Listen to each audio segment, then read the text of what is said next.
Kaip teisingai pradėti bėgioti ir ar kiekvienas gali tą daryti? Tikrai čia nereikia ypatingų diagnostikų, ypatingų tiesiog intuicija, prisimint, kada aš bėgiojau, kiek aš bėgiojau, tiesiog įlys į savo pasąmonę ir prisimint, kas buvo anksčiau, kaip tu anksčiau bėgiojai, o iš tikrųjų, tai kaip vėlgi ta pati taisyklė, geriau pradėti nuo mažiau. Pirma treniruotė tai tiesiog gali būti pakaitinis bėgimas, ėjimas, einant kažkokią tai rankučių pakilnojimą ir tiesiog jauti, kaip tu jautiesi. Ar tu prakaituoji, ar tu dusti, vėlgi, bet taip treniruotė turėtų būti nei per lengva, nei per stipri. Nes kai būna per lengva, tai irgi žmogus tokis nejaučia, galvoja, gal čia arba kai per stipri, tai irgi pavargsta. Tai tiesiog, iškėsi, ėjimas pereinantis į bėgimą. Jeigu dar labiau bijo, dar labiau savęs nepasitikė, tiesiog ėjimas. Arba ėjimas perėjimas į bėgimą.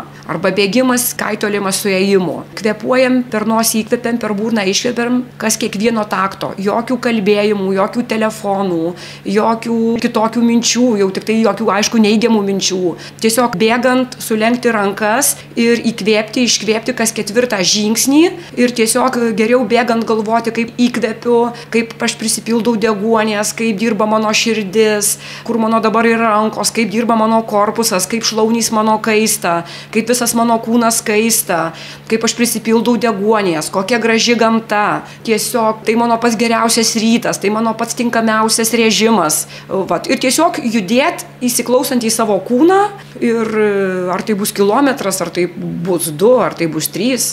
Žmonės bėgioja po 40 km, dabar maratonai yra.